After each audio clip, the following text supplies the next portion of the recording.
Hey folks, this is a very special live presentation, and I have to say this has been many, many months in the making. This is very cool. This live is not just me, but also, at least if I'm pointing to my screen, we've got Paul, Elisha, and Char with us as well. And here's what happened. A bunch of months ago, we started looking for a project that we could throw out for people that work with WWGOA to work on, while at the same time providing you with some cool stuff that you could do in your own shop. And knowing that the holidays are right around the corner, and just in general, cutting boards make great gifts, we landed on cutting boards. So, like not literally, because we didn't like jump off a table and land on cutting boards, but we decided we would do cutting boards. So, yeah, so if you could see people, they're all kind of, hashtag dad jokes.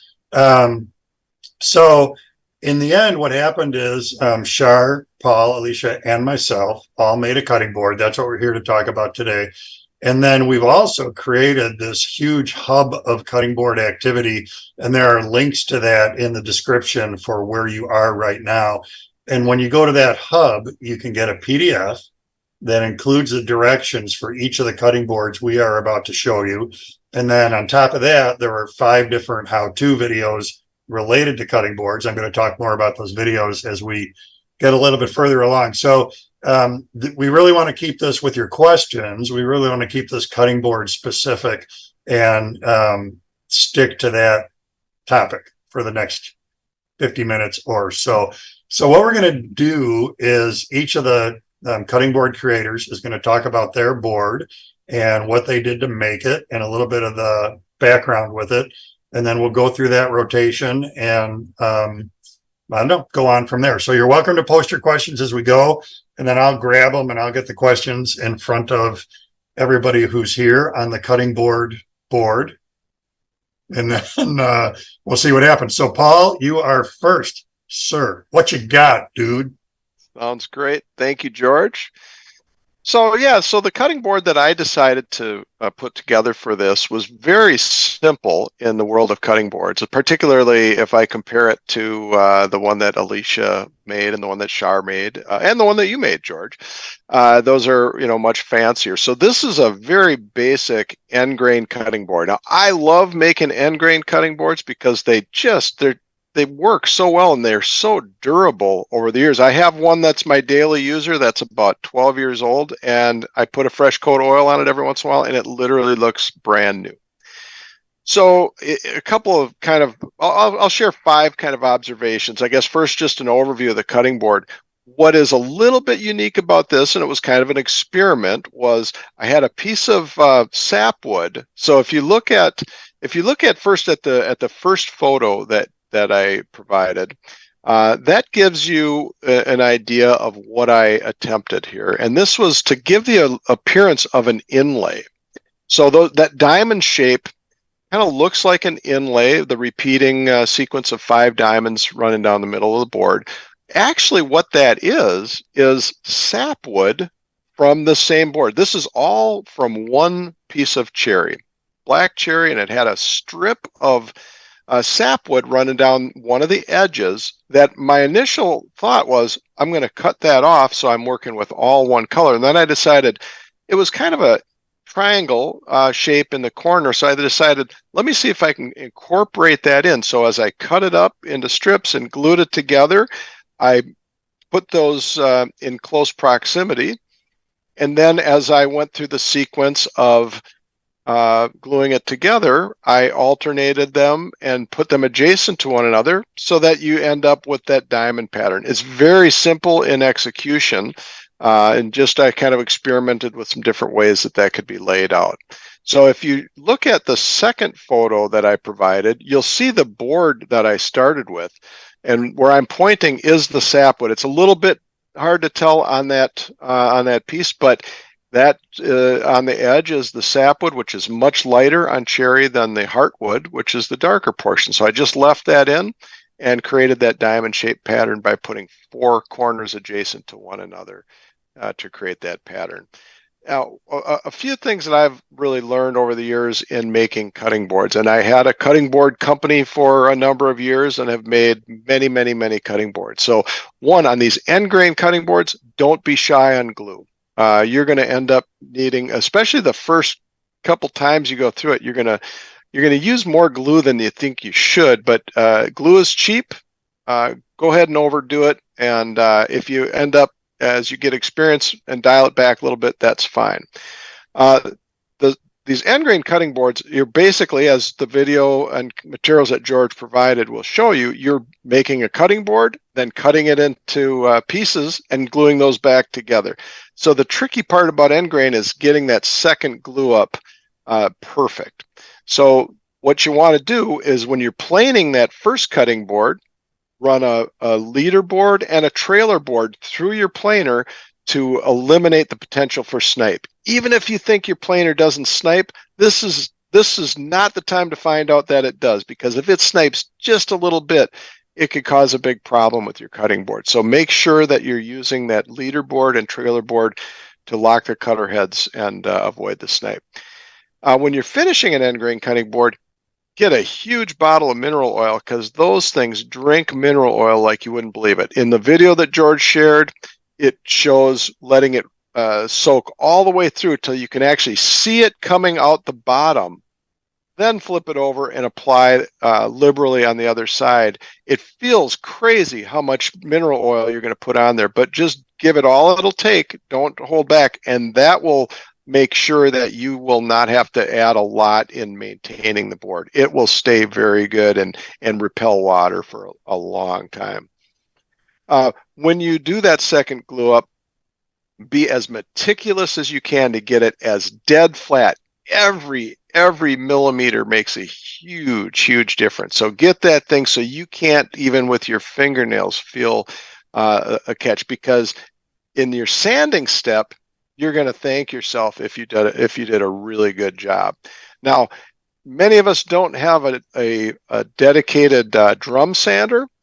The last tip that I'll share with you is to sand that quickly. If you have a friend that has a drum sander, great. If you want to buy one, great. But if you don't have a friend with a drum sander, you don't want to buy one, take a spray bottle of water, get the top damp, let it soak for about 5 minutes to soften it up. Then take your random orbital sander with about maybe an 80 grit. And I timed this. It rips through it so quickly. I timed it one time. Let me check. It was 3 minutes and 46 seconds. And that was on, if I remember right, 18-inch by 18-inch thereabouts cutting board. And that top was flat and ready for the next grit. So it can be done very quickly if you take that spray bottle step, and that takes a lot of the intimidation and frustration out of end grain cutting boards, because end grain can be slow to sand. George, back to you. So the style that Paul did here has become my new favorite style of end grain cutting boards. And if you watch the video series, one of the videos is specifically about making end grain boards. And it's one style is kind of the checkerboard style that we're all used to looking at. The other one is the style Paul did. And it's a piece of elm that I used for that. And the book matched grain in that final glue up is just crazy cool. And you just don't get that from a conventional end grain board. And honestly, it's simpler. Starting with one slab instead of doing multiple glue ups to end up with an end grain board. Lazy person that I am, is way easy. Look at Paul nodding his head on the lazy statement. It's a way easier way to execute this. It really is. Very, very cool board, and a great use of great job getting those diamonds together in the middle to really provide that pattern. Thank you. All right, Elisha, you've got a very cool popsicle stick thing going. So tell the folks at home, show them your board. It's a cool board. Thank you. Yeah, I guess I kind of came up with this. I was wanting to incorporate color into a cutting board. I had seen, I bet anybody who's a turner probably saw a few years ago those stabilized, colorful blanks that people were using for pens or for, knife handles and stuff. I think there's actual name, like a brand name that makes the blanks. Anyways, I had been gifted a couple of different, scoops and knives and things like that. And I loved that bright color. But when I did some research, I was looking into it, and a lot of those bright colors aren't always food safe. So it's not going to be recommended to be used for something like a cutting board. And I looked around, and I was at the craft store, and I saw they have a huge assortment of what they call craft sticks. They're popsicle sticks. These ones are big ones, so I guess they'd be tongue depressors. And I noticed that they were all food safe. Obviously something that a kid's going to put in their mouth needs to be food safe. And so that gave me the idea to start incorporating it into a cutting board design. So the things that are important to keep in mind with the popsicle sticks are the fact that you have limited lengths, right? So you're just going to be, when you start this, I started by gluing up little bundles, and you can make whatever pattern of colors you want. I mean, they literally come in the rainbow. So whatever colors, designs, you could do red and green for Christmas, if that's your thing, or blue and white for Hanukkah or whatever. But you're going to want to start by creating these little bundles. So if we can take a look at the photos, we want to see, there's the final look with our rainbow stripe in it. And you could laminate more if you wanted, and you could go as wide as you wanted as well. This, I think I did 2 sticks of each color for this board. And then if we take a look at photo 2, where you see the glue up. So you're going to want to glue them up. And something really important to keep in mind is you want to use a glue that it dries completely clear. That way you keep the intensity of color. Most wood glues, as we know, kind of have a yellow or kind of amber tint to them. So you're gonna have to look around. There are a few manufacturers that make a clear glue. I've used DAP. I know Titebond makes a clear wood glue as well, but you want to be pretty generous with that. Make sure that you get good coverage as you're laminating together. Then, great. The next photo is when you start to join your pieces together. The sticks are only 7 inches long. So you're going to be limited to your board being 7 inches long, or you're going to have to figure out a way to join those little bundles together. So with this project, I just did a simple miter joint. Makes it pretty simple, not super distinguishable, but if you looked really, really closely, somebody might be able to see where that joint is. If you want to get fancy, you could try doing some fancy coping and some scarf joint or something, but I'm a little lazy too. So I went with a miter joint. I also experimented by doing a finger joint. So cutting all of the ends of my popsicle sticks square and then creating a staggered finger joint type seam.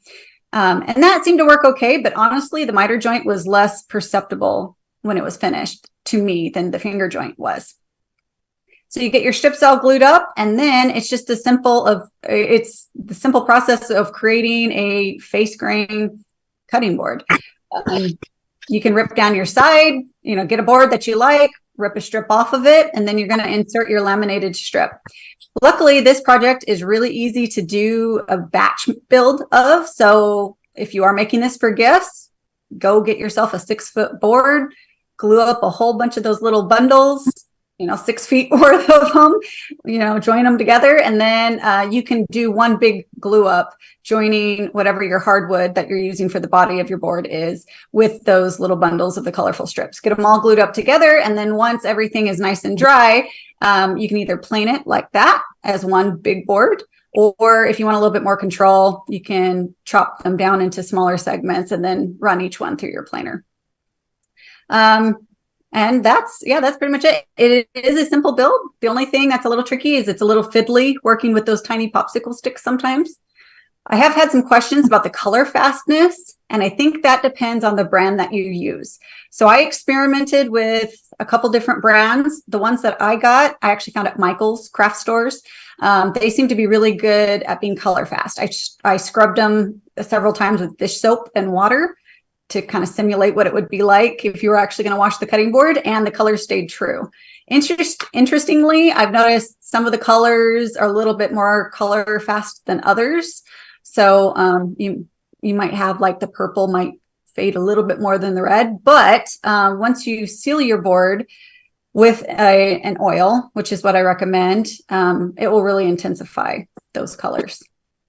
So that the scarf joint, and I think you said you could do a scarf joint, but I think you did. I mean, that miter that you created so that they overlay each other like that, that's a common way to put a board stretcher on a board and make short stuff, long stuff.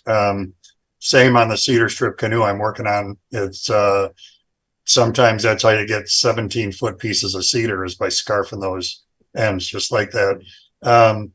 And the other thing that's important for the people who are watching at home, especially if you came into this a little bit late, everything Paul's talking about, Elisha and Char and I, all of these details are in a PDF. So when Elisha's talking about the popsicle sticks that she got from Michael's, they are sourced in her how-to of the PDF, along with the clear glue, along with whatever else, any stuff that got used. We've provided that for you so that you can make these cutting boards at home. Well, Char, you are next. Are you ready to talk about your cool board that, your bourbon board, or no, your drunken bourbon board, or both? Yeah, there was some bourbon, but after the board was already built. All right. Yeah, sure. I usually make pretty basic cutting boards because I'm teaching people how to use power tools, and that's like the gateway. Gateway to woodworking is a cutting board, but I wanted to do something different and unique for this challenge. So I decided to go with the drunken cutting board. And I can't tell you how many people said, "Did you really glue all those little pieces of wood together?" So they couldn't figure out the process. So I think we all have a bunch of scrap wood laying around, or pieces that we just weren't sure what we were going to do with. One of my favorite species of wood is wormy maple. Some people call it ambrosia maple, but I just love it because every piece is just so unique, and what the tree thinks is harmful, we as woodworkers think is beautiful.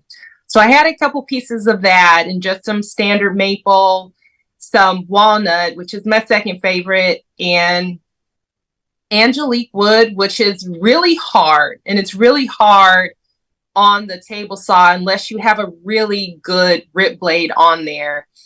So I use a little bit of Angelique wood, little walnut, and then I had a couple of pieces of wingay. We know that tends to be a little bit pricier. So I used a few pieces.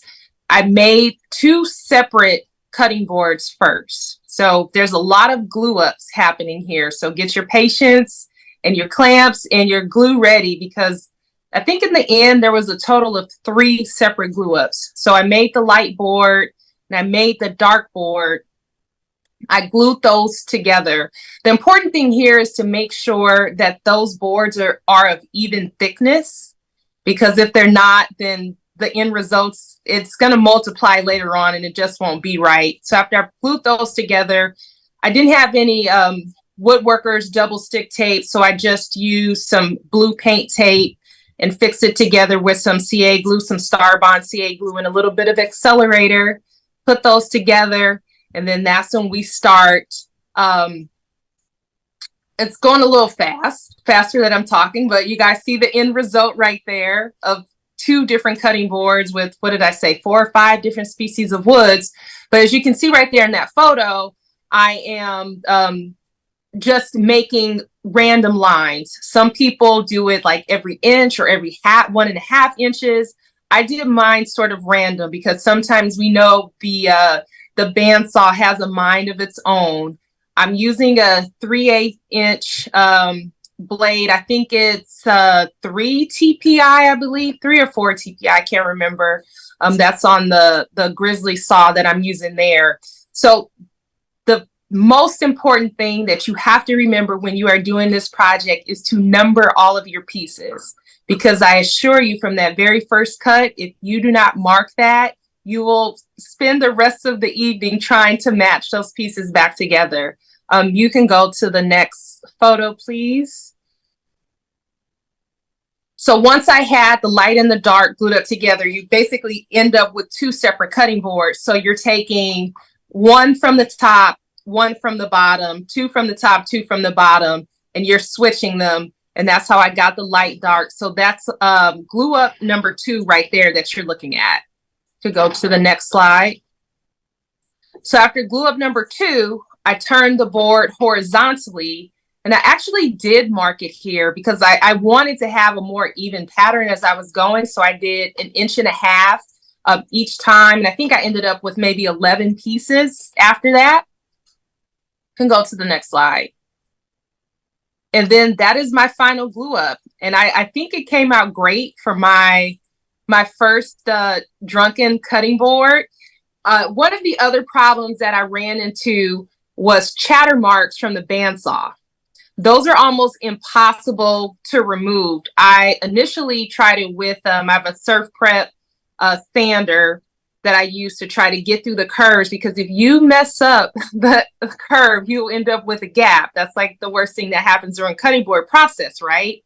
Is we have those gaps that that just don't line up. So I also use the oscillating sander very, very carefully. I think I had maybe 100 grit sandpaper on the sander to get rid of those chatter marks. And for the most part, it did what it needed to do. If I did this one again, I would start with probably 8/4 instead of 6/4, because there's a lot of planing happening. Regardless if you remove the glue before or not, we always get that little bit of glue that's stuck between the board and the clamps. But I ended up doing more planing than I wanted to. So I'll probably start with thicker wood the next time. But it was a fun build, and I'm so happy to share with you guys, and I hope you guys go out there and try and make a drunken cutting board yourselves. It's cool because I love how, well, like you said, when you started, people look at this and they think that you scroll sawed every one of those individual chessboard type pieces and then put them together, or, you know, in my shop, CNC'd every one of those individual pieces and tried to put them all together. But it's neat. It's like a lot of woodworking things where there's a secret behind the methodology that actually makes it way simpler than it looks when you look at the finished product. And too, like you said, what a great use of all these little, because you start with a face grain glue up. So it's a great use of, all these individual strips we end up with laying around the shop all the time. But the key is to create the contrast, right? So having one board that's primarily darkish and one that's primarily lightish. Very cool. All right. Well, Nick, go ahead and throw my photo 1 up there. And I wanted to be just like Char when I grow up. So I went in kind of a similar direction, but not identical direction. So, I've done this approach in bowls many, many, many times. And what I like about it is, like Char's drunken board, when you look at this when it's done, it looks like you put this really complicated inlay into the project, but it's really simple to execute. So go ahead and jump to the next one. So the key to this is you do an edge grain cutting board and then use a flexible curve to put a curve onto the board. So I'll give you a tip here. I love, this is my newest approach on flexible curves, which is squeezing them in between a one-handed clamp, squeezing them in a one-handed clamp to create the curve. And you just squeeze more or squeeze less to get the curve you want. And I've done it with strips of wood like I'm doing here. And I've done it with metal rulers as well to get the curve. So once you get what you want, trace that onto the board. Go ahead and hit the next one. And then bandsaw that. So I'm doing this with a 1/4 inch 4-tooth per inch blade. And my advice is practice, practice, practice, practice, because you want to get this to flow. You want the curve to flow as much as possible from one end to the other, which means you're trying to really make a continuous pass with no stops and starts along the way. So try this a couple times on scrap hardwood before you try it on your first board to try to get that curve as fair a curve as possible right off the bandsaw, and then make thin strips and glue them in.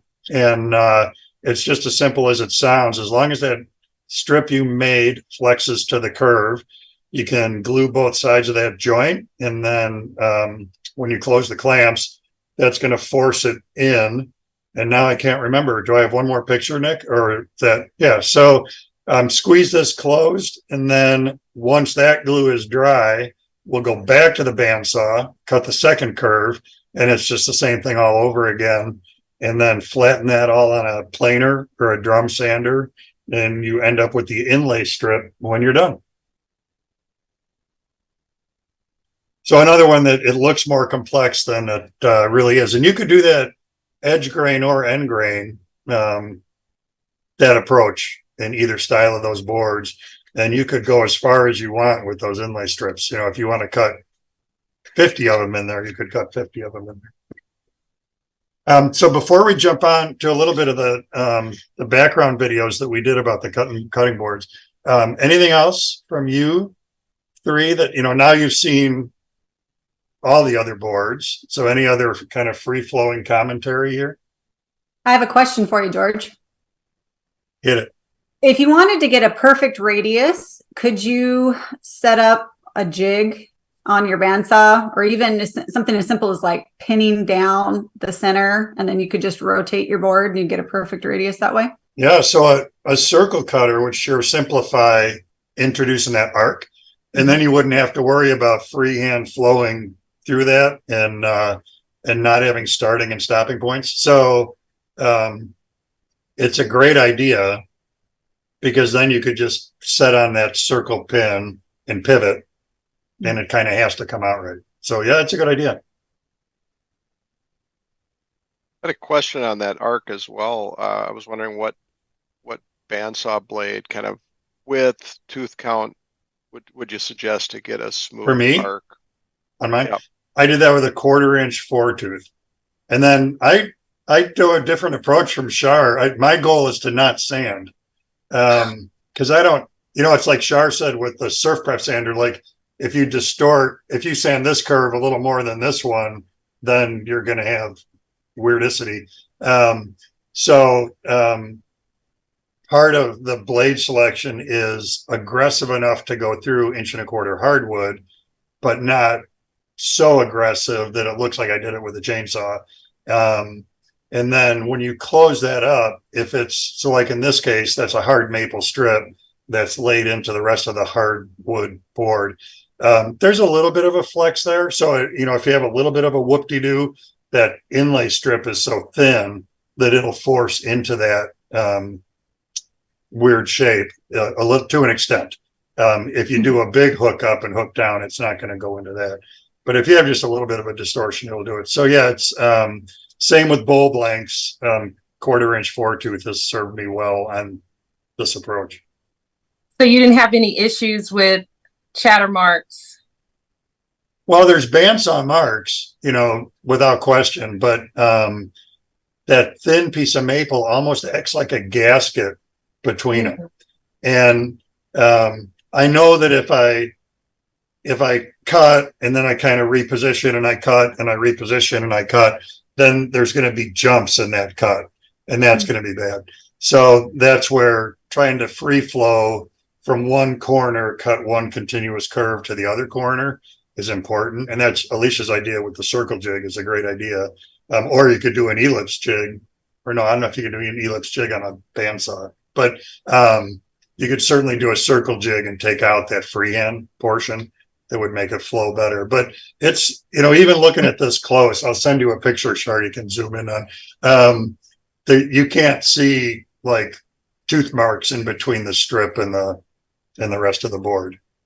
Impressive. Dumb luck, but thanks. Well, let's look at, so again, for people at home who are watching, we've got this portion, which is the cutting boards that Char, Paul, and Elisha contributed. We've got that in a PDF, precisely how they made those boards. That's all available to you. Cutting boards in general, I put together 5 different how-to videos, and we'll give you just a little background there so you know what that's all about. So one video is just in general how to build a cutting board.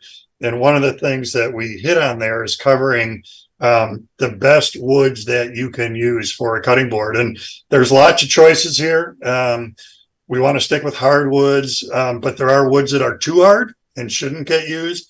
So the Janka hardness scale figures into that. So we cover prepping the material and how to make sure it's ready to go into a cutting board.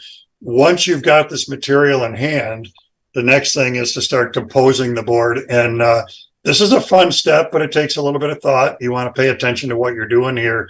And it's about contrasting colors. For me, it's about also contrasting dimension so that we have a variety of sizes that we're working with here in order to get an end result.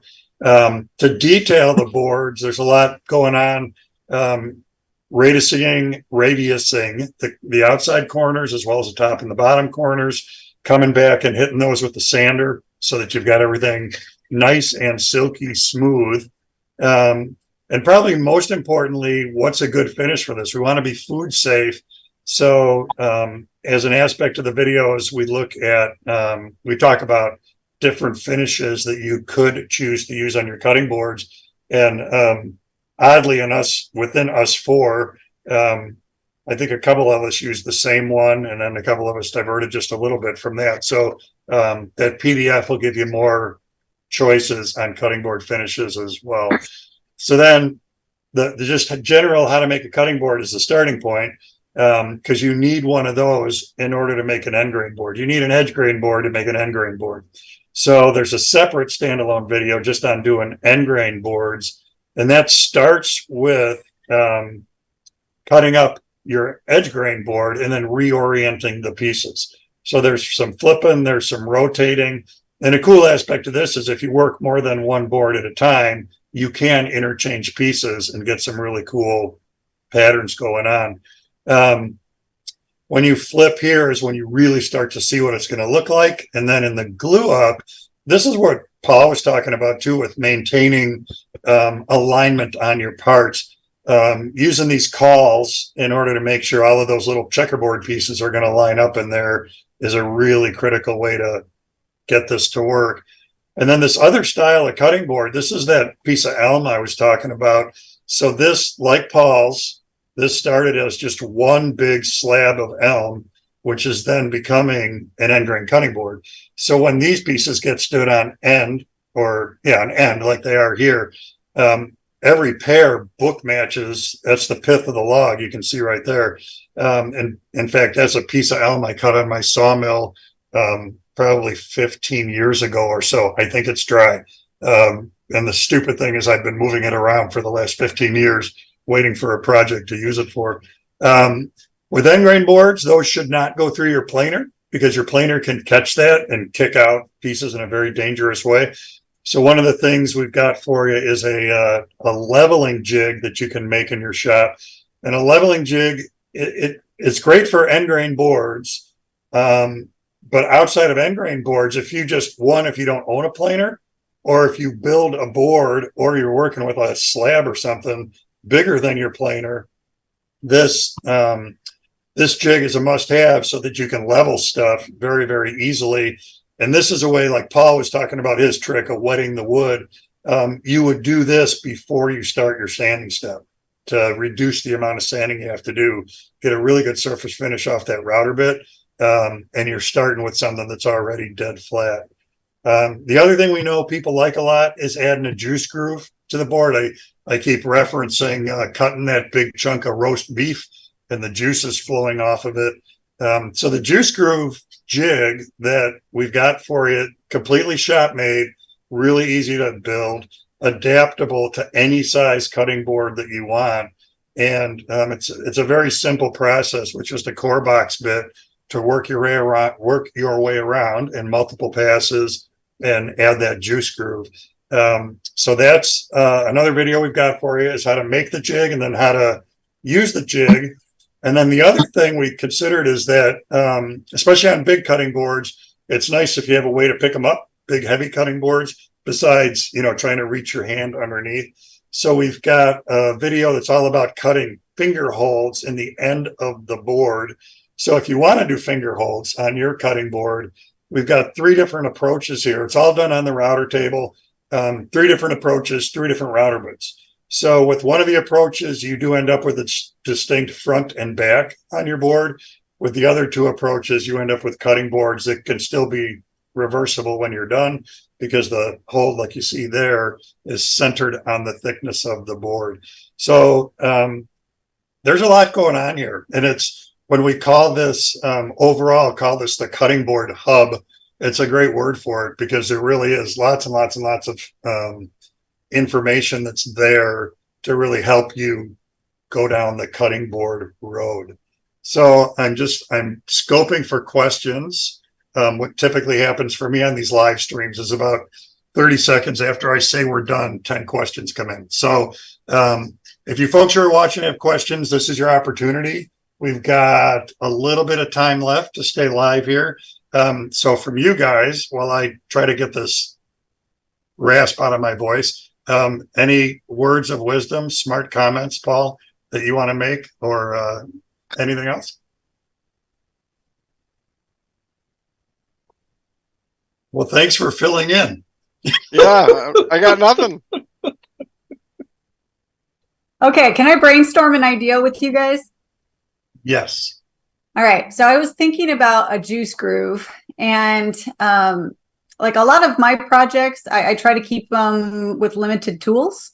And sometimes a juice groove can be tricky if you don't have a jig or if you don't have a plunge router trying to get that. And so, you know, sometimes I do what like additive joinery is what I call it. And I was thinking about it. Okay, most people have a palm router and they would have like a cove bit or a roundover bit. So in this case, if you used a cove bit, which is usually included in, you know, like a basic bit set, and you did a cove bit around your board, and then you coved additional strips. Yeah, additional boards. Could you then laminate them around the perimeter of your board, and then that would give you that half round groove? Would that work?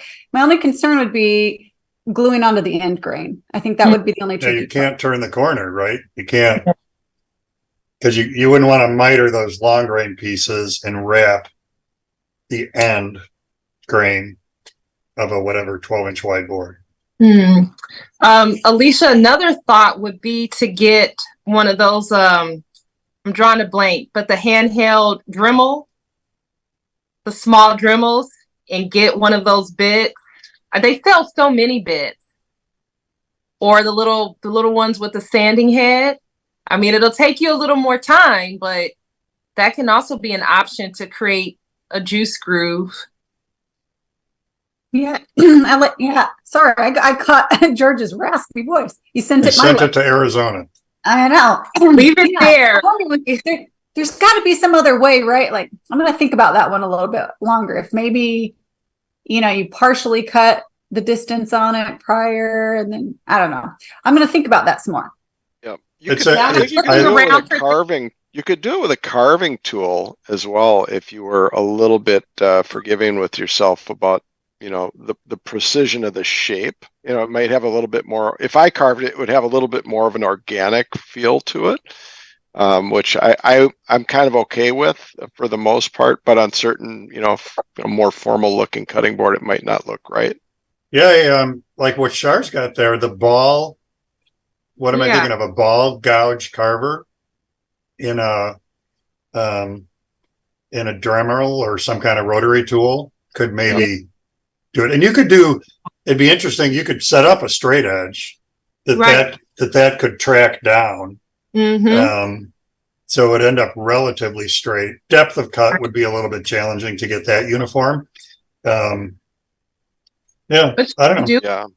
Modify the sandpaper to go over the top, you know? Yeah, that's a brilliant idea, Char. I think there's something to that about, modifying your little barrel so that it only cuts. Yep. Yeah, that little burr would do it. Yep. Well, hey, we got a couple questions. So Doug says Home Depot and others sell massive, thick butcher block countertops, nicely glued with finger joints. In addition to boards I've made of my own material, any particular reason I can't salvage a piece of that countertop and use it as a cutting board? So I'd have a couple thoughts on that, if I might. So this kind of leads into a couple of the more common questions that we get at GOA about cutting boards is foods, you know, what glues are food safe and what finishes are food safe. And so I think in the context of sourcing something like that, I think the challenges that you have are so you don't know what glue was used. So you could sand off their finish, but you can't sand off their glue. Yes, you could sand off the finish if you had the confidence that you were getting it all, but you can't sand off their glue. And there's only one glue that I know of that's FDA approved as food safe, and that's Titebond 3. There might be others. And 2, just so you know. Oh, 2 is as 2 well? and 3 are both. Oh, okay, thanks. I did not know that. So those are options that are FDA approved for contact with food. Most glues are not FDA approved for food contact. So, you're kind of rolling the dice there, and then you're rolling the dice on the finish as well. Anything else? Elisha or Char, what do you think? No, I agree with Paul. I'd be very careful about repurposing something that you don't know what it is. Yeah. Maybe try looking for an unfinished butcher block. I know they sell finished and unfinished. Mm-hmm. That would save you at least the step of having to clear the finish off of it. But one would hope they would use a food safe finish on a countertop, but you never know. Yeah. Industrial glue. I mean, we've all been to IWF and AWFS. It's the industrial side of woodworking is a whole different thing than what we do in our shops. Stephen says, interested in what sort of frame to put around an end grain cutting board. Should I also use end grain timber for a frame surround the board as long grain frames seem to open up cracks between them and the body of the board? So I think the end of the day here, it's make an end grain board and then capture it with a frame. And I think it's also got to be end grain, right? Like to keep seasonal movement the same among all the parts. There again, kind of tying it back to the questions that we get at GOA. One of the more common ones is a picture of something that is picture framed. And why did my table crack? Yeah, why did my table crack? And you can see it coming from a mile away. And so you got to be really careful with constraining that wood movement. Doug says, interested in how to safely route handles into the end grain of an edge grain board. So Doug, that's covered. We just hit that a little bit in that, looking at some of the videos that we have in the hub for you. So there is a standalone video that's all about putting handles or relief or whatever I call them, hand holds, I think is what I call them, into the ends of a cutting board. 3 different techniques. Rufus asks, this is about your board, Paul. Is the sapwood softer, and then is the board still functional? It is slightly softer. If you got in and did a Janka test on it, it would test slightly softer. What you'll find with end grain cutting boards, though, is it's really not going to be a problem. That end grain has a self-healing characteristic about it. You run a knife through, and it just kind of swells back up around it. So it's not going to be a problem at all. And I was when I was researching the material side of cutting boards, it never occurred to me, but it makes sense. And now I'm also making knives. So that's why it really resonated with me, that there are woods that are too hard to be used for cutting boards. Like you shouldn't make an entire cutting board out of purple heart because it's so hard, it really quickly dulls your knives. And it's in a couple of the boards in the video, there's strips of purple heart in there, and that's okay. But better to be a little bit too soft. Don't use pine, but better to have that sapwood in there than to go the other way and have ironwood in there, which is going to very quickly dull knife edges. Yep. But that is a great question, and I would not suggest using cherry sapwood in particular for a regular long grain cutting board. I would say that would be too soft. I'll just add a little fiber to your diet. Yeah, exactly. Sam asks general tips for reducing planer snipes. So we don't want to fall down a rabbit hole. We've only got a couple minutes left, but says he's tried aligning in-feed and out-feed tables, using trailing boards, still getting snipe on his cutting boards or her cutting boards. I don't know. Be the cutter head? Maybe a cutter head swap. If the trailer board is not working, I would say use a wider trailer board. That should be foolproof. You've got something really wrong. If you're using a trailer board of the same thickness, which you sure better be, you kind of have to be. Yeah. You bet. Yeah, you kind of have to be. And you're still getting that. Try a wider one, and if it's still happening, then I'm really stumped because it really should not happen at that point. I would be curious to know how much that person is taking off. If they're taking off too much at a time, because sometimes that can cause snipe. Yeah. It sure makes it. Yeah, it can make it a lot worse. Yeah. And then 2, spanning. So if you've got the table under the cutter head and then in-feed and out-feed, spanning that entire span with one piece of melamine, so that you're bridging in-feed, main table, and out-feed with one piece. That can also help a lot. But yeah, I think Char's point is good. If you're overcutting what your planer is capable of, that could introduce snipes. And watch the grain direction too. And then Sam also asks what kind of clamps were used and what small sander. So when you get the PDF, all that stuff will be there for you in the PDF. Steven says, I've seen curves cut in cutting boards with a template and router with a 6 millimeter straight cutter. The curve is cut halfway into the thickness and then a flush cut bit used to finish the smooth curve. The inlay used needs to be 6 millimeter to fill the gap. So yeah, I think it's just he's just pointing out another more of a routing technique. Like it's really an inlay, where what I'm calling an inlay in mine is not really an inlay, but an approach for actually producing an inlay. Jamie says, I've made juice grooves with my Shopsmith Mark V dado blade. It seems to work well. So that seems funky. I don't know if you mean juice grooves or the handholds on the end. A juice groove with a dado blade would be a little interesting, I think. Like, because generally they're not a flat U-shape. A juice groove isn't a flat bottom U-shape. It's a slightly concave, rounded. He's an out of the box thinker. Yeah. All right, we have. You could get away with a V-notch too, right? V-notch would work okay, you think? Yeah, you could do it with a V-bit. Yep. So one of the cool, a way departure, but one of the cool things about doing it on a CNC is you can tell it to ramp. So you see this on commercially made cutting boards where they're shallow on one side of the board and then they're gradually deeper as they get to the other side. You could do that with a handheld router. You'd have to make a ramp for the router to ride on to do that with a handheld router, but it's a cool aspect of doing CNC work.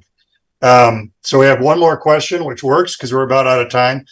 If my shop is 55 to 60 degrees, what glue is best? And you're at 55 to 60, when Tight Bond Bob was here for the live stream, you're still okay with original or Tight Bond 2 or Tight Bond 3, right? Like, yep. You're not cold enough to be nervous there yet. They do on the Tight Bond products, they do not all have the same temperature, lower temperature. If I remember right, Tight Bond 3 is you're cutting it kind of close at 55. So Tight Bond 3, I think, says down to 50, and that's the one that is the allows the coolest temperature, if I remember right.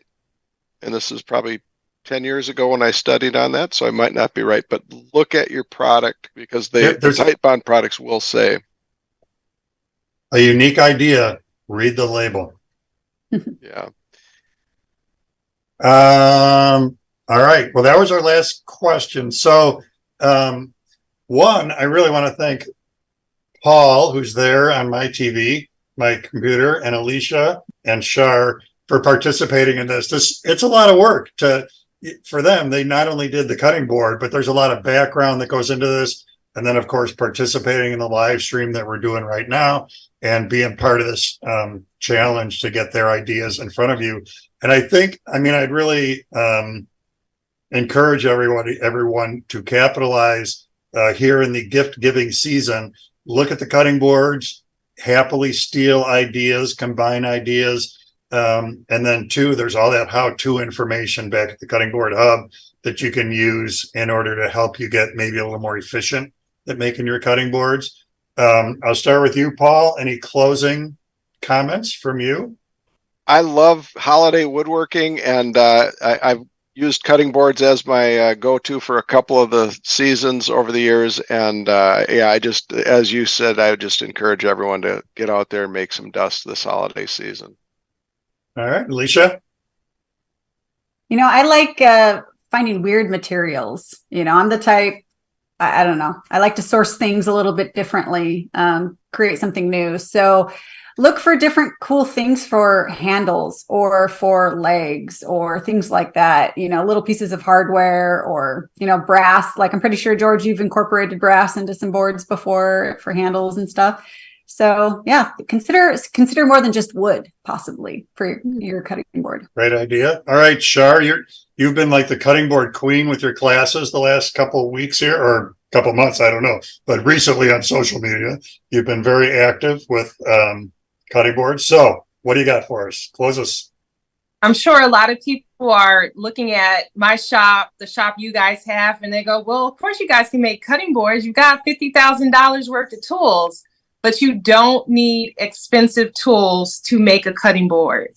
There are options for everybody. You can buy the boards already surfaced on 4 sides from companies like Rockler, so you don't have to worry about a planer. You don't need expensive clamps. Make sure you clean the glue up so you don't need a planer. You don't even need a table saw. You can do these things with a circular saw. So just start somewhere. Don't think that you need a lot to make something simple. It's a great point. And I think Char might have started out by saying cutting boards are the gateway drug into woodworking for a lot of people, which is true. And somewhere in this stuff, I say there's kind of an expectation that if you're a woodworker, people expect you to make a cutting board for them, which isn't a bad expectation. It's a great way to practice your woodworking skills. So the other thing, you know, a couple calls to action here. One is all 3 of these folks have YouTube channels and social media channels. So if you're not already, be sure that you look at the documents and you follow Paul and Elisha and Char on their other channels. Go to the hub and there are 2 different PDFs there you can download, and then you can watch those 5 videos to get a little bit more information. And then other than that, thanks again to you folks for taking the time to do this. And we will see you the next time we do a cutting board challenge. Thanks for watching.